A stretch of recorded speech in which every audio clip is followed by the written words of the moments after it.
مساء الخير. وبغض النظر عن عنوان الفيديو او عن الماده اللي جايه دي اصلا، عايزك تكتب لي تحت في الكومنتات انت عملت ايه في امتحان الفقه، وهل عدى على خير، يعني انت حليت كويس ولا لا، وهل الامتحان او طريقته جت شبه الامتحان اللي هو بتاع النموذج التجريبي ولا جه مختلف شويه. يعني طمنونا عليكم كده في الكومنتات. وايا كان سواء حليت كويس في الثلاث ايام اللي فاتوا ولا لا، فده ما يشغلكش ولا كأن المواد دي كانت في حياتك اصلا. ديليت. ركز يا ابني، سواء حليت حلو او وحش مالكش دعوه باللي فات، خلاص اللي فات مات. ولكن طبعا يعني اتمنى ان انت تكون حليت كويس في اللي فات، علشان ده هيأثر على نفسيتك غصب عنك في اللي جاي. ومن غير رأي كتير، حان الان الكلام او الحديث عن الفيزياء البعبع. هي مش بعبع ولا حاجه يا جدعان، وخصوصا ان قبلها 11 يوم ونص تقريبا، يعني 11 يوم ونص دول كتير جدا على الفيزياء. فبكل بساطه كده انت كفايه جدا تسيب الفيزياء 8 ايام. ال8 ايام دولت هتقسمهم ازاي؟ 4 ايام الفيزياء الكهربيه، كل يوم فصل او باب، لان ده اكبر جزء اصلا من المنهج واكتر جزء بيجي عليه اسئله في الامتحانات. ال4 ايام التانيين هتاخد منهم يومين للفيزياء الحديثه، يعني كل فصلين في يوم. الفيزياء الحديثه اصلا صغيره جدا يعني، فالموضوع هيبقى سهل جدا. واخر يومين هتحل امتحانات شامله، فالموضوع مش صعب. بالنسبه للامتحانات، فهل تحل امتحانات ازهر بس؟ لا، خلص الاول امتحانات ازهر كويس جدا، بس كل ما زودت اكتر عن الامتحانات العام كان الموضوع هيبقى احسن، لان الاسئله عندهم بيبقى فيها تفكير وتشغيل دماغ اكتر.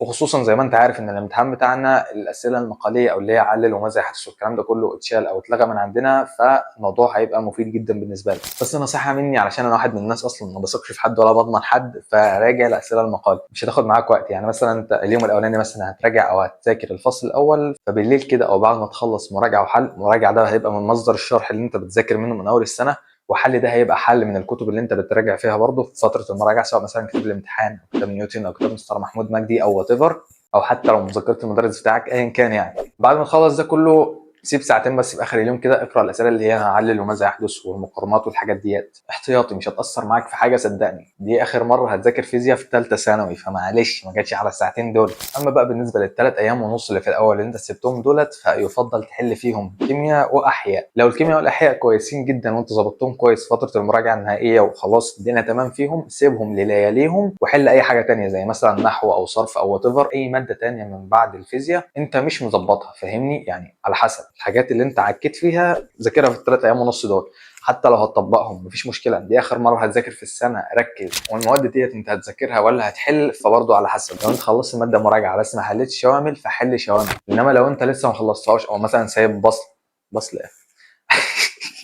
انما لو انت لسه ما خلصتهاش او سايب فصل او وحده او باب لسه ما جبتهمش، فهاتهم عادي الاول وبعدين حل. ما لحقتش تحل فسيب برضو الحل الليالي الامتحان، مفيش مشكله. وعلى فكره الليالي اللي قبل كل امتحان بتبقى كافيه جدا لان انت تحل كويس جدا في الليالي دي، فما تشيلش هم حاجه، ركز بس في اللي في ايدك دلوقتي. طبعا الكلام ده كله يفضل او لازم يعني تعمل له جدول منظم كده، بحيث انت ما تبقاش ماشي بعشوائيه، يعني تبقى كاتب كل يوم انت هتذاكر ايه بالظبط، فاهمني؟ طبعا بقى بالنسبه لصلاه العيد وحلويات العيد والسلامات والعيديات والكلام ده كله، فانت مش هتضيع يومك كله عليه. يعني اطلع سلم وروح صلي العيد عادي واعمل كل اللي انت عاوزه، بس ما تخرجش بقى تقضيها بره طول النهار في الشارع، لا انت بس اطلع سلم او صلي العيد وارجع تاني ذاكر، انت ما وراكش حاجه يا ابني. دي اخر مره انت هتذاكر في السنه، فما تضيعش الوقت في الفاضي. ركز، رتب اولوياتك، ما تضيعش ال10 ايام دول منك في الفاضي، وافتكر كلامي ده كويس جدا. اما بقى اللي تسمع مين في المراجعات، فمستر محمود مجدي كان عامل معانا الواجب وزياده، وخصوصا في سنه يعني كان منزل لنا فيديو حوالي 11 ساعه باين حاجه زي كده، مش فاكر يعني. بس الفيديو ده حرفيا انت لو سمعته كله كويس جدا بتركيز، فالفيديو ده انت مش هتحتاج حاجه تاني غيره. يعني اقول لك بالظبط هتعمل ايه. الفيديو ده لو هو نزله يعني السنه دي ان شاء الله، وغالبا او اكيد هيعمل كده، الفيديو ده بيبقى متقسم فصول ومقالي وبعدين حل شوامل، فاهمني؟ فمثلا انت هتراجع النهارده او هتذاكر الفصل الاول، فخلاص انت ذاكرت الفصل الاول او رجعته وحليت عليه، فشغل الفيديو ده على الفصل الاول بس. ما انت طبيعي جدا مش هتسمع ال 11 ساعه كلهم في نفس الوقت يعني، لا انت قسمهم على حسب الايام اللي عندك برضه. وفي اخر كام يوم وانت بتحل الشوامل برضه، فابقى اسمع الجزء بتاع الشوامل عادي جدا مفيش مشكله يعني.